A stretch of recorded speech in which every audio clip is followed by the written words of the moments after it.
to get to learn about autism alongside people who are living autism is a really unique opportunity. Like, how do you create welcoming communities? How do you promote empathy and compassion? What's the difference between the two? We watched The Reason I Jump, which is a wonderful documentary about 5 non-speaking autistic folks from around the world. After that showing of that film, we were lucky enough to have 2 of the featured people visit in person. And I mean, you could have heard a pin drop in the room. The students were so kind of taken by having the opportunity to hear about the experiences of these 2 individuals who had been denied opportunities, certainly in educational settings, about whom assumptions are made routinely in terms of their abilities and their interests and their capabilities or their potential. These 2 folks, Ben and Emma, who are sort of self-advocates who are fighting every day to make sure that the next generation of non-speaking people, that their lives are better educationally and in terms of community and in terms of housing and the social opportunities and the employment opportunities that their other people will be offered. And that's been something I think that really stuck with the undergraduates and certainly stuck with me, which is this real passion on the part of a lot of non-speaking autistic folks I know to make the world a better place for the next generation. Ben feels that educational experience that he had been denied his civil rights. He said he wasn't mad about it. He was just sad. He and Emma and many of the people that I know, their focus is on educating the next generation of non-autistic people, but also making sure that the world is more accommodating to and better set up to serve people like them. And how are people in those communities responding to the current situation in our country? I think there's a lot of fear and there's a lot of concern. Certainly, a lot of the infrastructure that supports disabled folks involves a lot of administrative red tape. There's a real concern that people are cheating. You have to jump through a lot of hoops in order to get the kind of support that you need and that's going to be helpful.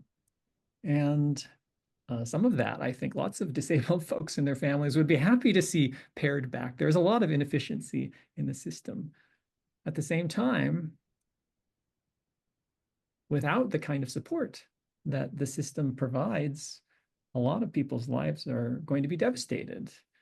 We have to think about how far we've come and how much further we have to go.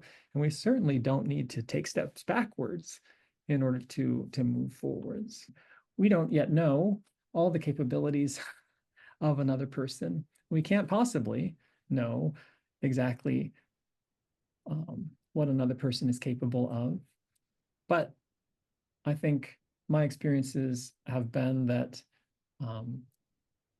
the kind of expectations that you have about another person and the kind of opportunities that you afford them really do make a difference in how capable they end up being able to appear and indeed end up being.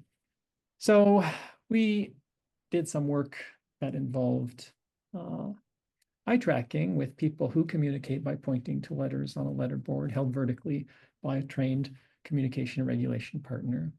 And the question was, are they actually pointing to letters that somehow the communication and regulation partner who's assisting them, are they being directed to particular letters? We were able to demonstrate, I think, in the eye tracking work pretty convincingly that the speed and accuracy with which the non-speaking autistic people were pointing at letters was much too fast and accurate to be the result of cues from the communication regulation partner.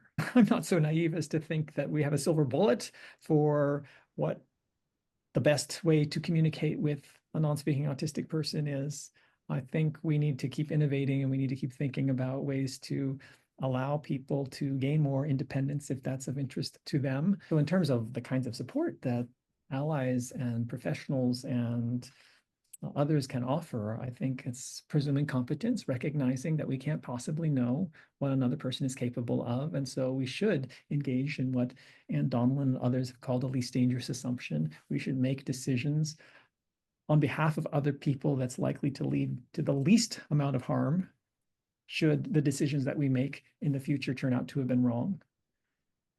So it's never going to hurt to provide people with opportunities. And so we should definitely be providing people with opportunities to communicate in as many different ways as possible.